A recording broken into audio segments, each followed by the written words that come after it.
trenches. Ask a nigga what he benching. Triple digits, nigga, don't forget to mention. Whole hard in the trenches. Ask a nigga what he benching. Triple digits, nigga, don't forget to mention. Don't forget I got memories, dead stain the whole room if I let them bleed. Shit was dark, I let this little light of mine. Before I even get started, thing will work. Here we go. Y'all know why we here. Welcome back to another episode of the Trap or Die podcast. This is your host, Jamal Forrest. Back with another post-game stream after a Washington loss. 5 weeks. 5 times into the 7 weeks of the young Washington football season, we are coming back to this stream with a loss. So let's go ahead and get into it, man. Miso, thank you for the follow. Hope all is well with you. Appreciate you checking in. Appreciate the follow. Let's go ahead and get into it, man. Washington falls to the Green Bay Packers 24-10. Packers improved to 6-1. Washington football team falls to 2-5. I want to say improves, but clearly that would be a lie. Let's go ahead and get through the stats. So we have Washington they accumulated 430 yards on the day. So the Green Bay Packers 304. 6 yards of play for Washington. The Green Bay's 5.7. 2 turnovers, for the Washington football team and 1 for the Green Bay Packers. Statistically, for the box score, you had Taylor Heinicke finishing the day, with 25 completions on 37 attempts, 268 yards, 1 touchdown, 1 pick, sacked 4 times on the day.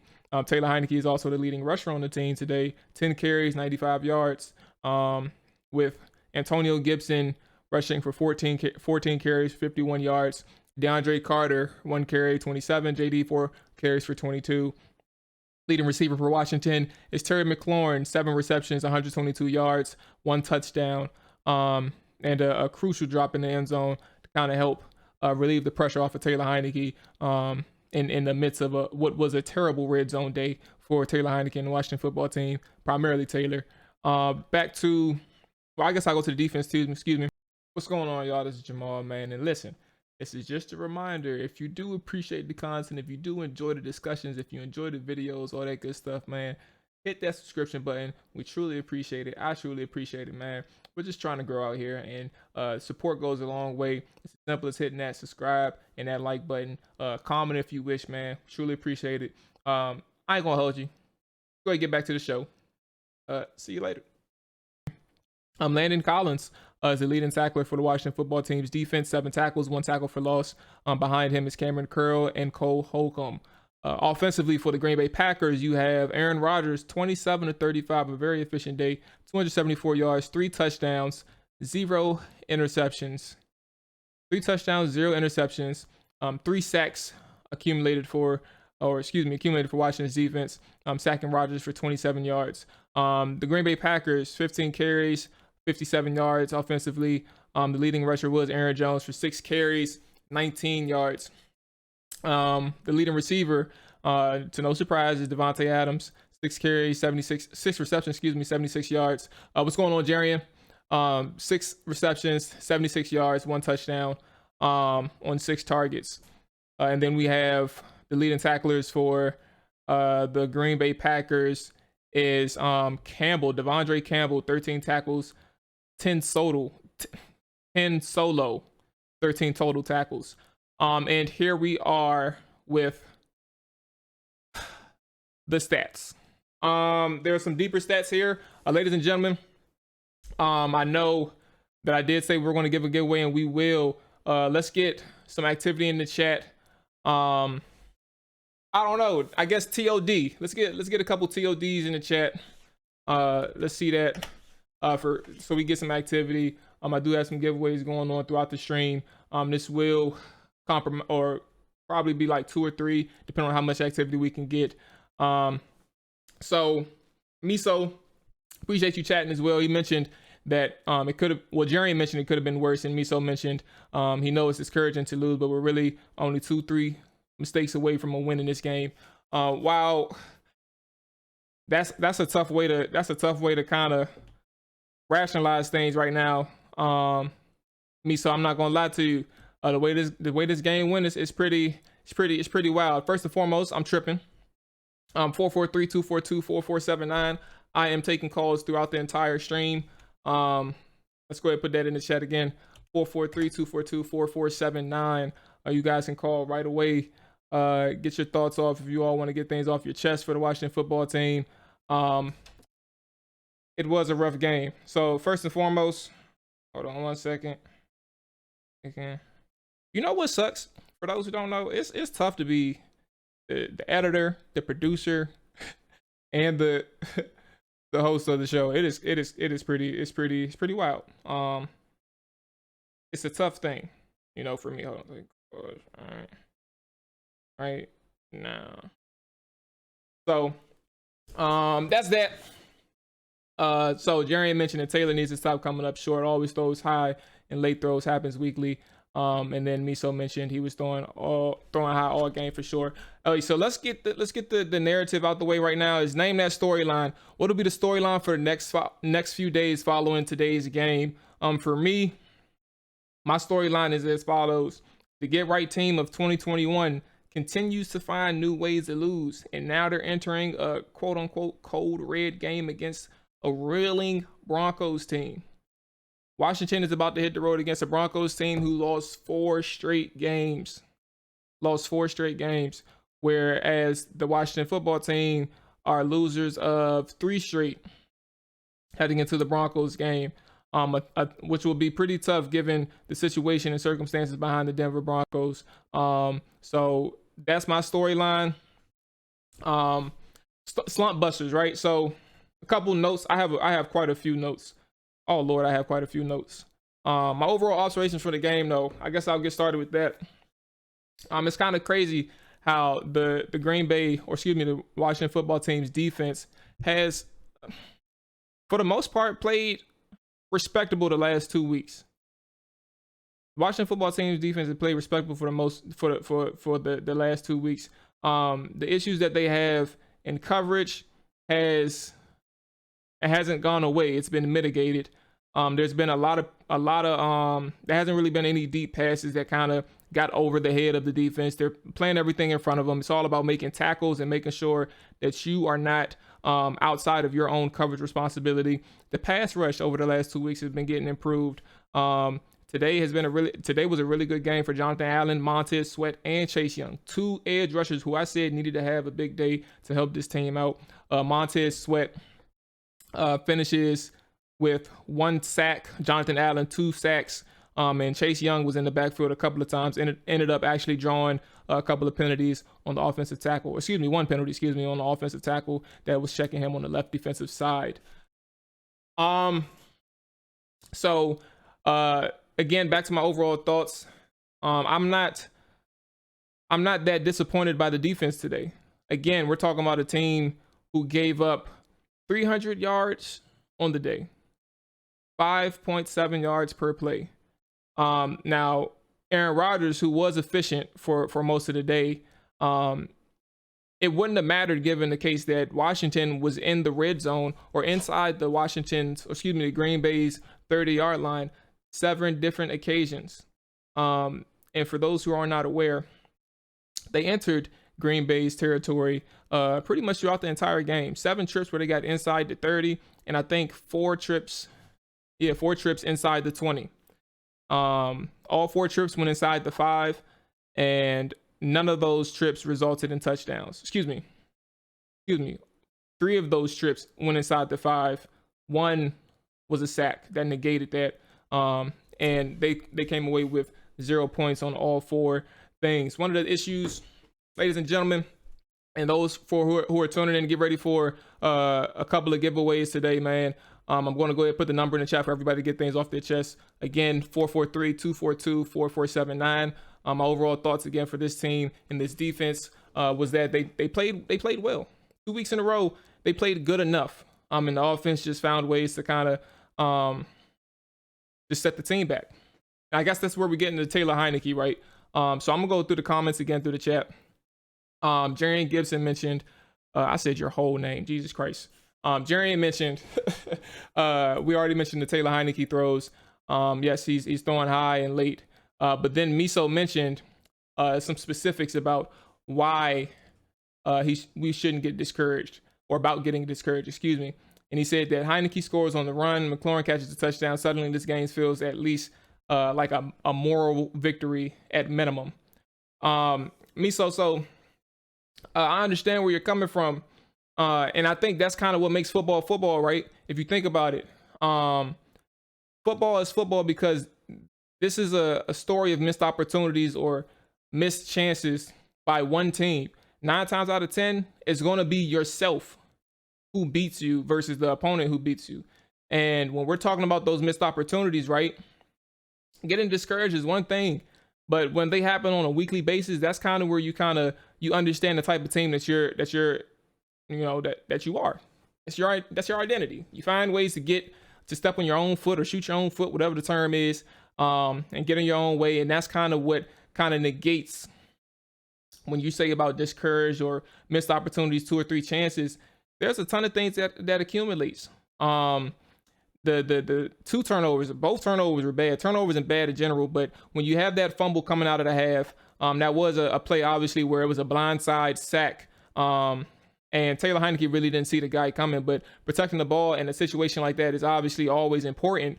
But for them, the Green Bay Packers, to kind of turn around right out the half and get the fumble against Taylor Heineke was a huge boost for a team who was already up 7 against the Washington football team. But then the multiple opportunities you have in the red zone against a team who was 15 for 15 defensively against opposing offenses in the red zone, 100% touchdown conversion rate. Now, obviously, we know for a fact that was never going to be the same. Like, eventually, it was going to be a regression to the mean. But for a team to go 0 for 4 in the red zone against a team that was struggling that much, kind of highlights how bad Washington is on a variety of fronts. The fumble for Taylor Heineke, or excuse me, the slide for Taylor Heineke heading into the end zone was probably one of the worst plays that I've ever seen. I'm not exaggerating. I am not exaggerating. Probably one of the worst plays I've ever seen. But not only that, was probably one of the worst sequences I've ever seen from this team this year. That for sure is not an exaggeration either. For Taylor Heineke to fall short of the goal line when he could have just ran through and ran in the end zone, for him to slide short, but then also called a quarterback sneak in which he fumbles on the quarterback sneak at the 1-yard line for Washington and fails to convert that that touchdown. Just it's a variety and an avalanche of things that kind of gets in their own way. So that's kind of where we're at here. Let me go ahead and go through the rest of the chat. We have thoughts on the kicker. So Jerry mentioned the kicker, Chris Blewett, who had his first attempt or first debut this week. It was interesting. I really didn't have no bet. He had 2 kicking attempts, field goal attempts. One was blocked. One was, obviously a made field goal. And then the kickoffs, like he's kicking that thing in the back of the end zone. Not sometimes didn't even look. It is what it is, right? I don't really have a issue or anything like that. I think that the issue with the blocked kick was obviously that it was too low. And that was the only negative thing about his day today, was that the kick was too low, and that's on him. That's on him. So we do have a caller right now. I'm gonna go ahead and answer that and see what's up. Let me make sure my joint is good over here. All right. Hello, who's this? Hey, what's the word, man? It's Alex, man. Hey, what's going on? You said who? My bad. Man. Oh, what's going on, boss? How you feeling, bro? Man, I'm smooth, man. Just want to spend some word about our boys real quick, dog. Absolutely. So I'm going to give you the floor, bro. The floor is yours. Let the people know how you feel, your overall thoughts about the team, big dog. Man, honestly, where to start, man? Typical Washington get right, man. One team that's allowed 15 for 15 in the red zone. Here we are, just solving everybody's ailments and pains, man. Just can't find a bucket. I don't mind the play calling. I don't mind them going for it in the red zone, but, like, give the ball to one of your ball carriers, man. Taylor, run your ass into the end zone, bro. Like, come on, man. We find ways to shoot ourselves in the foot every single time. I'm quite sure every Washington fan coming into this week knew we were going to lose this game. But after the way the first quarter rolled out, second quarter, like, oh, yeah, we got a chance. But the shit that ensues in between the four quarters is just sickening and maddening to the ultimate result of a loss that we all knew before. They just find ways. We shouldn't have been hanging around with Green Bay. They 5-1, but some way, somehow, a game that we probably should have won, they always fumble in the bag, bro. Just lack of execution every single time, bro. It's sick, bro. We already knew it, but god damn, bro. God damn. Yeah. So Alex, man, I think one of the things for me that I'm struggling with comprehending right now is just and you touched on it. Just finding Washington find ways to lose and in a variety of ways where they play the defense. Again, I had just mentioned it. They play the defense where they weren't that great in the red zone, obviously allowing 100% of the touchdowns on the trips. It was going to be a regression to the mean. Like they weren't going to be that bad forever. But for Washington to go in this opportunity and go 0 for 4 in a game that was actually close, like they were moving the ball on offense clearly over 400 yards, 430 yards, time of possession earned 1 by 5 minutes, and on nearly 200 yards on the ground for Washington.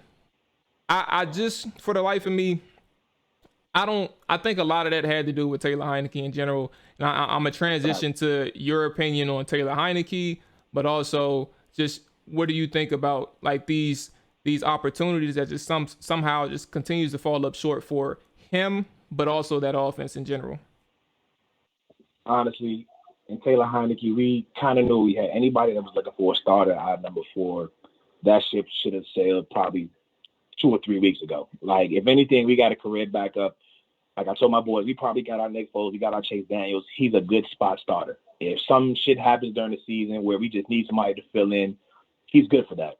But as far as being a 17-game signal caller, hell no. Hell no. He had a lot of flashing moments in this game. A couple nice runs, but situational awareness. Why are you diving so short of the goal line? You know what I'm saying? We negate all the mishaps there. If you just run your ass in there, yes. Bro. And another, man, I just want to touch on, if anybody has a problem with Scott Turner, cut it out. As long as he's tied to and Murray calling plays with 4 back there, I can't sit up here and knock him because this game fucking works. Guys are getting open. I just need him to be a little bit better when it comes 5 yards out, 8 yards out in the red zone. Find a way to score, but the execution, Terry, you got to catch that shit. Yeah, they ain't called a flag on Ricky Seals-Jones, but, bruh, you got to catch that shit, man. Execution, bro. Flat out. Oh man, 100%. So I'm gonna give you the floor for another question here moving forward, just the outlook of the team. So obviously Washington is going. Man, Washington is going into Denver at 2-5 against another team that's struggling right now. In some facet. 3 weeks in a row, or excuse me, the offense for the Saints struggled with Jameis Winston. The coach didn't trust him. They put up 30 points on Washington. The Kansas City Chiefs, another team that was struggling. Patrick Mahomes and the defense, they just couldn't get right. They shut out Washington in the second half. The offense puts up 31 points. A defense in Green Bay struggling in the red zone, 15-15. Them boys they shut out Washington in the red zone 4 different times. The Denver Broncos, a team who started out 3-0, has lost 4 straight now. Now they have a home game against a team who's also reeling 2-5. Your outlook on this game, but just the future of this season. Like, what do you want to happen for this 2021 season? My boy Jalen said he's calling us the Washington get right for a reason. I don't know whatever ailments might be knocking the Broncos right now, but we probably coming into town to make sure they good. Well, yeah, you know what I'm saying? We'll find out sure enough. That's a team that we probably should be, and that's probably one of the teams that's left on this schedule that we might just get a win against. But honestly, I don't want it. You know what I'm saying? I don't want it, man. Like I'm beyond it. I'm not sitting up here saying tank because I still want to see these guys compete. I still want to see them fight. But at this point, man, come on. It looks like the defense right now is turning a corner after having a decent first half against the Chiefs and playing a really decent game. Even though Aaron threw for 3, they contained them. They didn't really let Aaron Jones get too much on the ground at all. Like it was decent enough. The defense gave us a chance to legit win the game. Offense just kept literally and figuratively dropping the ball. You know what I'm saying? So I don't know. Maybe we get into this game, you think the defense is going to do something, they might blow it up and let them run 30 on us. Who knows? Who knows? But as far as my outlook for the season right now, man, I'm glad the Wizards are playing. Let me start there. I'm glad no the Wizards bullshit. are It's playing a right distraction, now. man.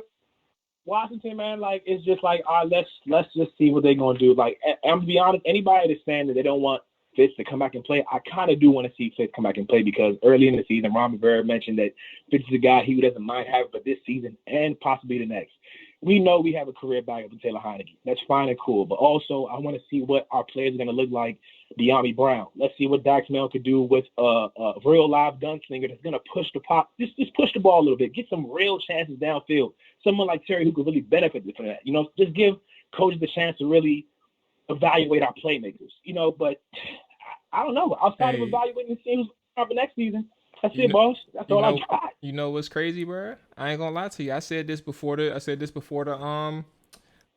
game started, and Jarian mentioned he don't think Fitz is coming back this season, but I ain't gonna lie to you. We are at a point of the season, bro, where I'm not necessarily sure that we need to kind of throw away Fitzpatrick's season this year. Like I am interested at this point, and I'm not sitting here saying we need to go in and like 2-5. Like I'm not sitting here saying we need to go and revive the season and start winning 1,000 games. Like we don't need to go. I mean, if we go not on a 9-game win streak, that's different. But what I'm saying is I'm kind of interested in seeing Fitzpatrick play from the standpoint of I want to see how different, because people call Taylor Heineke a mini or baby Ryan Fitzpatrick. I want to see how different Fitzpatrick is from Heineke, because I believe his arm was always stronger. I felt he still kind of maneuvered well in the pocket, though he's not as mobile as Heineke, but he can throw it a little bit. He's way more accurate than Taylor Heineke, regardless of the mistakes that he makes. He's still more accurate than Taylor Heineke, and I'm starting to see like I think that comparison for Taylor Heineke was probably even unfair. Oh, with Fitz being a mini Fitz? Yeah, being a mini Fitz. I think that one was unfair to Fitz too. Yeah, but honestly, yes. And I'll even throw this in there, man. We have seen Heineke's shortcomings rear their head in these last 2-3 weeks, even more so. Like, guys are getting open, but like the passes are just getting there a tad late. The arm strength, the zip that you would love to see when these guys are separating, it's just not getting there. And I know with Fitz, like those windows, those pockets of windows, like, and it's a game of inches, shit like that legit matters. Like, you can be the best.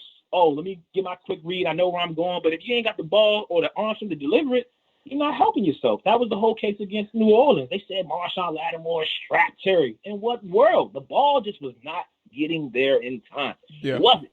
Now, it's not all his fault. You know, Terry got to make some catches too. He's having a decent season, but I need him to be a little bit more consistent, man. Reel that shit in. That should have been a touchdown down there. You know what I'm saying? Taylor did his job. He's doing his job, but like I said, career backup. I don't mind him being the backup guy for us. I chase Dan's on Nick Foles. I'm cool with that, bro. But it's time for Fitz to come in. Whether or not you think it's a lost season or not, we do need to see what we have in a guy that we invested $10+ million in to be a guy, because Ron said again that he would not mind having this guy back next season. And honestly, you do need a guy like that to at least help bring about somebody who might be our next signal caller, be it a Matt Corral or Kenny Pickett or whoever may have you, who you want, who your top 5 quarterbacks.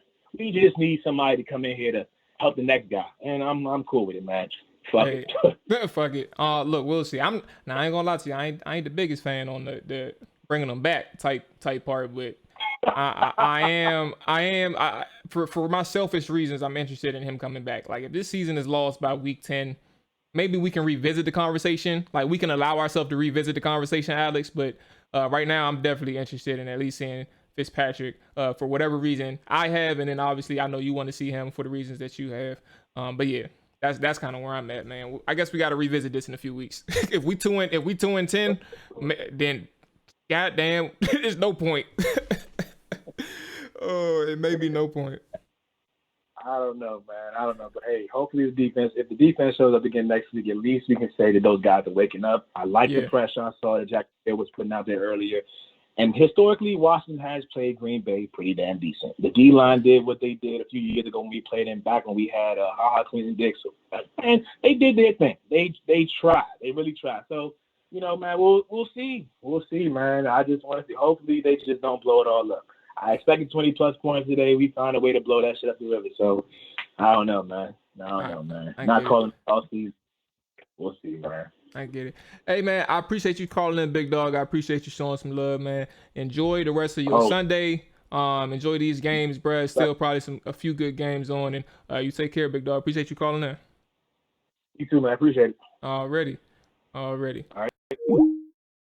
So that was my boy Alex, man, calling through to get things off his chest. Again, number is 443-242-4479. Catching up with the chat. What's going on, Hi? Hope all is well with you, big dog. Don't let like I always tell people, don't let these L's get to you. We got to talk about it, and then we get it get it off our chest, and we keep it pushing. But yeah, Hi, I know you didn't mean it like that, but yeah, boy, we do suck. Yes, we do. Miso mentioned, yes, we are talking about Fitzpatrick, the guy who was out, the guy who was out for half the season after one play. Yes, we are talking about him. But then we're talking about, he's talking about five. Yeah. Yep. Catching up on that. I'm not sure about Allen, man. So Jerry mentions, for those who are listening to the podcast, obviously, that we need to see Allen at some point. I don't know. I think we need to see Allen at some point if Fitzpatrick is kind of ruled out for longer than we expected. If we're talking about, again, like week 9, week 10, maybe week 11, and Fitzpatrick still isn't available, then maybe we go to a guy like Kyle Allen, who, I mean, if they want to see a little bit more improvement in the offense, then that's one thing. But I'm not going to lie to you all at this point. I don't think things are changing at all. Excuse me. I don't think things are changing with this team the way they're playing. So Jonathan Allen, catching up on some of the quotes that I can find right now. He's on the presser. He's at the presser right now. I mentioned that as a football team, we're so close, is what he said. But losing teams find ways to lose. He couldn't have said it any better. Let's see what else we have. Rivera spoke as well, mentioning. Actually, let me go through Kime's tweets. That might be a little bit easier for me. And for us as well. All right, here we go. So Ron Rivera on the development of the team during a tough schedule. He says, we saw the growth that we're looking for. I love the fight. It's all you can ask for as a coach. Secondly, Rivera said the refs told him once on the Heineke give up or the slide. The ref told him once Heineke dove, he gave himself up. Rivera thought that he was diving and clearly didn't give himself up, but he also said that he didn't have to dive, so he didn't have to leave it up to interpretation.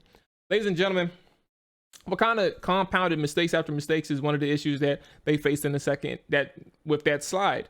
The fact that they didn't get it, but then the fact that they didn't get it on 4th down, but then the fact that Ron Rivera challenged a very obvious 4th down stop for the Green Bay Packers, which lost them a timeout in itself. So compounding mistakes on top of mistakes is actually identifying the type of coach that you have as well. I'm not saying, I have my opinions on Ron Rivera, and I guess I'll get to that now, right? It's not going to be too harsh. I'm not a fan of Ron Rivera. I've said that a few times. That's probably my first time really saying this publicly, but I'm not like a fan of Ron Rivera. But I've never been one to kind of like hold anything against him as it stands. I'm just criticizing or complimenting as things move forward or as I see them in real time. But for clock management situations and being able to understand situations as a head coach, sometimes he fails to do it. This ain't the first time where he challenged a clear and obvious ruling on the field. Like, he's failed in that aspect a few times. So that's just one area in which I continue to criticize. Again, I don't have a finite or a final opinion on Ron Rivera during his tenure in Washington right now, but I was not a fan like prior, but I leave it to open mind for him to change my mind. I just criticize or compliment as things go along. This is one of those instances where at games, and that quote kind of really, it kind of bothered me a little bit. Again, he mentioned the development of the team during a tough schedule. He said that we saw the growth that we're looking for. I love the fight. That's all you can ask for as a coach. I get what he's saying, right? Like, you want to see these guys compete from start to finish, after every snap, before every snap, things like that. But fellas, I'm not necessarily sure that it's okay for your defense to kind of give up the lanes that they gave up to Aaron Rodgers as a runner. I'm not entirely too sure that your offense can get away with what they did. Like, I think that has to be a record. I'm not lying. Like, maybe we find this out after like the next upcoming days or so, or maybe even later today. It has to be a record for a team to go into the opponent's 30 on 4 or 7 different occasions and only come away with 10 points. That has to be a record. I'm not lying. So let me go ahead and return back to the chat. The team did fight today. Yes, for sure. Hey, Miso, 100%. The team actually fought today. And hey, Jarian, I don't know if you saw the film breakdown with Logan Paulson, but yes, he mentioned like the defense is growing. Like the last 2 weeks prior to the Packers game, the team's defense was looking pretty good. And from what the films I said, they continue again this week. They play pretty well. You're not going to shut down Aaron Rodgers, but what can you do to kind of get around that? You held them to 300 yards. You held them to 24 points. In today's league, you need 24 to win. You need about 24, 27. You need that. And when you're failing in those instances, that's kind of where the distinguish is. You're not going to stop Aaron, but you hold him to 24. If you can get 24 to 27, you're winning the game. Washington was in that red zone 4 times and honestly had, on 3 of those, had opportunities to score touchdowns. So that right there gives you what? You know what? I'm not doing any math live on stream, all right? Y'all do the math for me. Help me out. All right, so again, number for everybody, 443-242-4479. As I go through, before I go through the good for the offense and defense, so I'm gonna go ahead and do the first giveaway. Ladies and gentlemen, as I said, well, I may just do this one. It depends on how much activity we do have in the chat, and things like that. But as I do this, before I do the good and bad for offense and defense, we're going to go ahead and start the first giveaway. Again, this is going to be an Amazon gift card. And how this works, let me go ahead and transition. Actually, I'm going to cancel out of this for a second. And I'm going to, let's see. Oh, hold up now. Let's see if this works. There we go. All right, now it's active. All right. So here we go. We have 4 active users in the chat. The way this goes, everybody, that's how you kind of get picked up by the Nightbot, how this works. For those who are not aware as well, I have regulars, I have subscribers, and I just have users, ordinary users who are in the chat. For those who are in here, the way this kind of works for me is I'm selecting regulars and I'm selecting subscribers. Subscribers will have, let me go ahead and boost that now, 3 times more likely to win the giveaway, while regulars are 2 times more likely to win the giveaway. The regulars are right here. Oh, there you go. And it's a few more, I think. Anyway, that's how this works. So I guess I'll do the first giveaway. Again, for those who don't know, or those who are tuning in, man, Trap or Die podcast and the Twitch live streams has been pretty good in his first year, man. I don't take anything for granted. I'm very appreciative of the people who like to contribute, like to talk Washington football, who like to talk NFL, man, and just tune into the streams and stuff like that. So with that being said, throughout this time, I've had people support us through subscriptions for the Twitch channel. Some people who's just been here as viewers and contributing to the content that we make. So I truly appreciate it. It's never going to go unappreciated. So with that being said, now y'all know, first giveaway is going to go right now. Again, I'll give it I'll put it in the chat one more time. Where is it at? Let me see if I can find it. Sorry. Here we go. I need you all to copy TOD, like TOD in the chat, so you all can pop up and the users, and make sure that you all are eligible for the giveaway. So I'm gonna go ahead and let that go as I talk about the offense. As I talk about the offense, the good and the bad. And for me, obviously, we know the good kind of goes around or revolves around Terry McLaurin Terry McLaurin, that offensive line for the most part.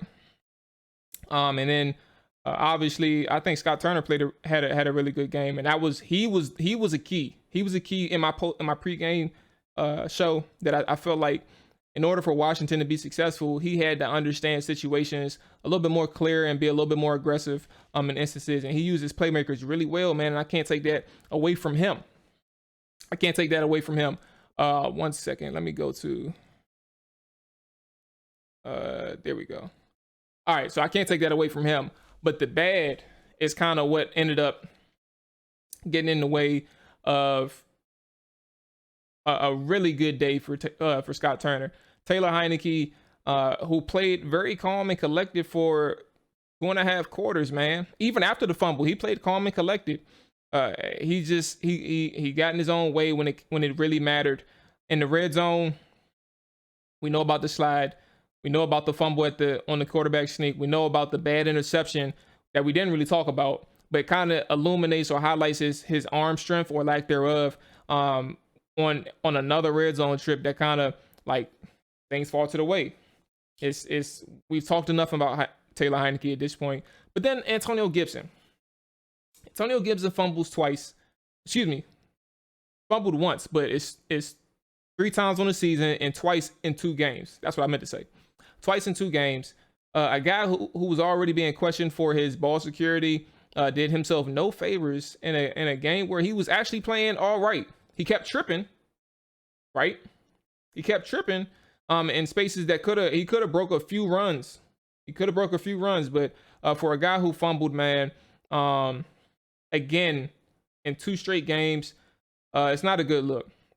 And I have to start asking a tougher question is, like, is he going to go in the doghouse at all? Is he going to be held accountable for the play that he has? Like, is it going to go that bad for him, or are the coaches going to let him slide and have him recover through whatever funk or perceivable funk that he's going through?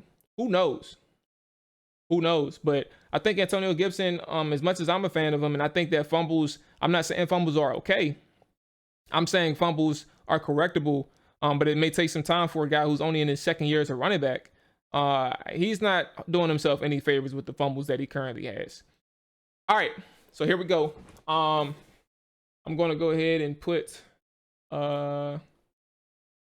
regulars, subscribers, and regulars. How does this? All right, hold on. Let me make sure I got this right so I don't mess this up. All right, so regulars and subscribers are highlighted. And we're going to do subscribers have 3 times more likely to win the giveaway, and then regulars are 2 times more likely. All right, there we go. Let's go ahead and roll it for the first one. There are no eligible users. Good Lord. Hey, let's try this again. I'm sorry. Look, this is my 2nd time doing the giveaway. Let's get TOD in the chat once more, so I can get you all in here. As you all are saying, like, it needs to have the eligible users. My bad, y'all. So let's get TOD in the chat. So yeah, catching up on the comments. Pass protection and Houdini Heineke have been a bright spot this year. Don't forget about Gibson. He is a receiver by trade. Doesn't have the years of ball security emphasis like a pedigree running back. Absolute facts. So that's kind of where we was pointing to with the Antonio Gibson thing. In his credit, he made something out of nothing a few times today, and that's a fact again. All right. So I think we have boom. All right.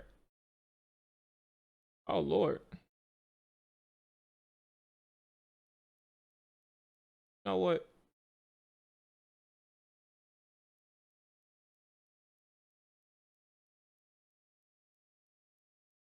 Let's go ahead and roll it. Do I have Jared in here? I thought I did. Yeah. This thing popping. Y'all, look, as you all can see, again, I suck at this. I'm gonna keep this up. Good.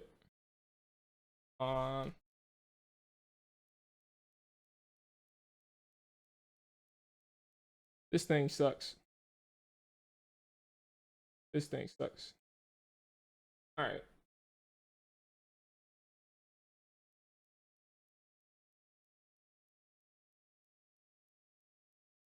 All right, let's see how that works. All right. One more time. All I know is we have to throw the bag at Terry. Yeah, I mean, look, we're in that space. So I guess the defense is good and bad. There we go. Now we got the guys. Now we got the game. Let's go ahead and roll it. There we go. Oh wow. You know what's crazy, Jarian? I had no idea that you've been following since April. I know you've been around. I just had no idea it's been that long, bro. Okay. So Jarian, do me a favor. What you're gonna do at this point, you're going to, do you know how to do a whisper? Let me know if you know how to do a whisper. And if you do know how to do that, make sure that you whisper and give me your email address, or maybe you can do it right now. I don't think it's an issue you sending your email address in the chat. I don't think that'll be a problem. That's up to you. Congrats to Jarian too, by the way. You do have a $25 gift card on the way to you for Amazon or your choice, man. Who knows what you need? Who knows what you may need? But yes, that's on you. We have one more giveaway that's going to happen throughout during this chat. And the show is almost wrapping up. So appreciate everybody who's staying tuned. So the defense, the good and the bad. Everybody in the chat, let's get some good and bads going. What were some things that stood out to you all? And I'll talk about some things that stood out to me. John Keim did have some more quotes going. Let me see if Ron Rivera spoke a little bit more. Oh, those are my notifications. Those are a lot of notifications. I don't even know what I said to get that much comment. Okay.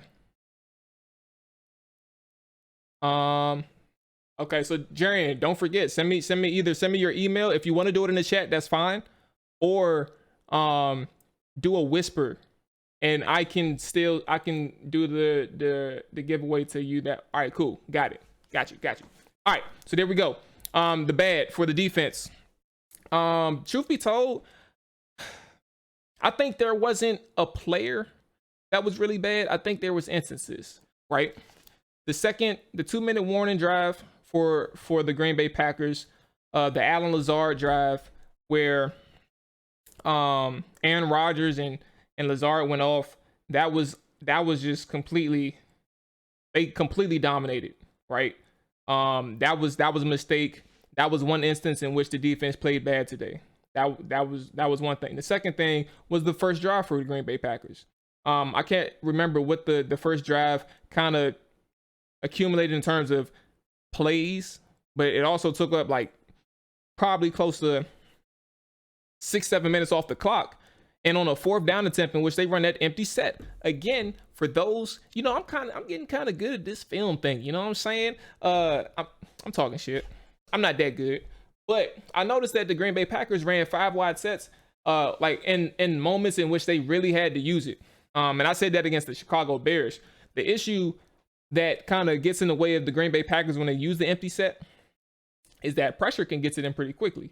For the Green Bay Packers, they use it probably about, I thought they was going to use it around 15 times. And after I said that, I realized how stupid I was. It's going to be hard for them to go into that empty set that many times. But they use it in certain instances. They use it probably about 5 times, 6 times this game. But guess when they use it? The very first time they showed it was on that 4th down play. Aaron Rodgers rolls out, they end up sending Chase Young in coverage, which was it wasn't a bad idea to put Chase Young in coverage or put a defensive lineman in coverage. That was not a bad idea. The issue is when Aaron Rodgers escapes the pocket, and this is kind of where the bad comes in, right? Aaron Rodgers escapes the pocket, he extends plays, he forces defenders' hands. Chase Young, as Greg Olsen explained way better than I can, has a choice to stick on his man or chase down Aaron Rodgers to force him to throw the football.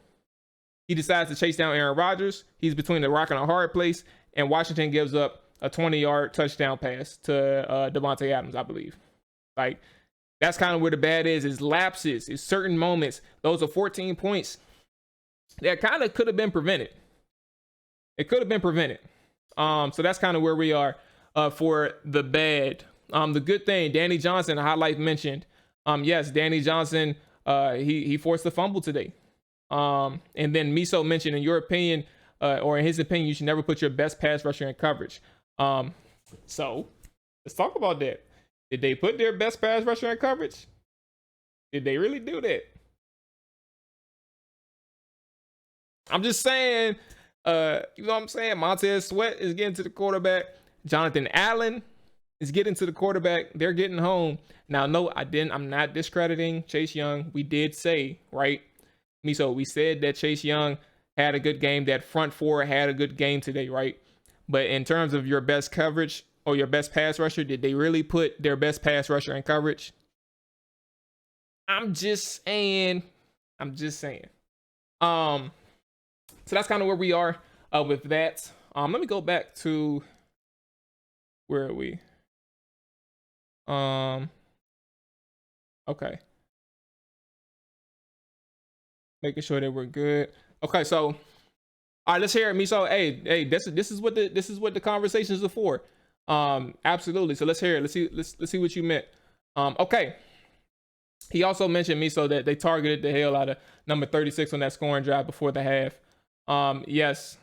You know what's crazy? Aaron Rodgers targeted Benjamin St-Juste for a good portion of the game too, and I think he held his own. One of those pass interferences that they had on Benjamin St-Juste was I thought that was unnecessary. He made a good play on the ball, and he made a good play on the defender, and for whatever reason, they kind of took that away from him and gave him the flag. A star call is what I called it on Devontae Adams and Benjamin St-Juste. I don't think that was fair to Benjamin. And Miso mentioned you should never put one of your top three pass.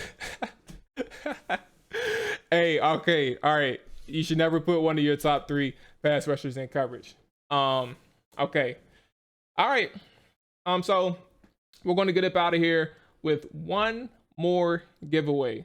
And before I let Jarian go, before looking at his whisper, let's see it. How do I find it?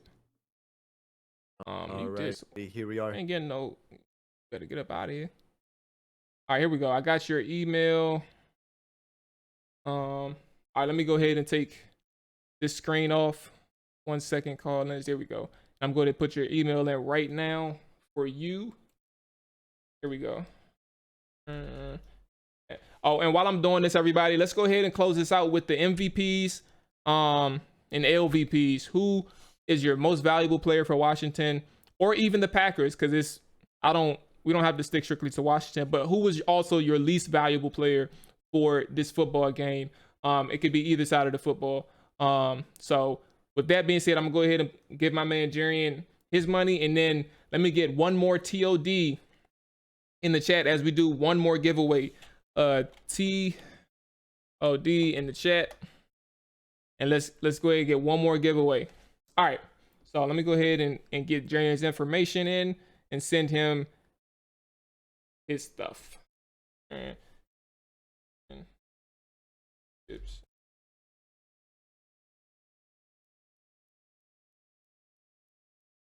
All right, boom. That's done. Deliver it now. Add that to the cart. Boom. And how do I go back? Let's go ahead and do. How do I go back to? This stuff is so new to me, as you can tell. Let me see if I could do. Here we go. Boom. All right, so I'm back. All right, boom.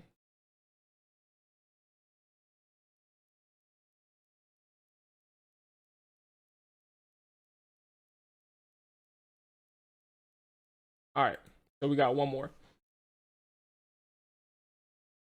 So we have Terry McLaurin as the MVP for Jarian. And oh, sorry. So let me clean up on what Miso's saying. Sorry. St-Juste has the potential, and I hope we can develop him. He also mentioned that Montez might have more talent than Chase, but Chase plays harder in his opinion. Hey, that's a valid argument. I would love to hear, like, oh, here we go. He mentioned it. When I saw Chase trying to hawk down Saquon, I said that's a special player right there. Okay.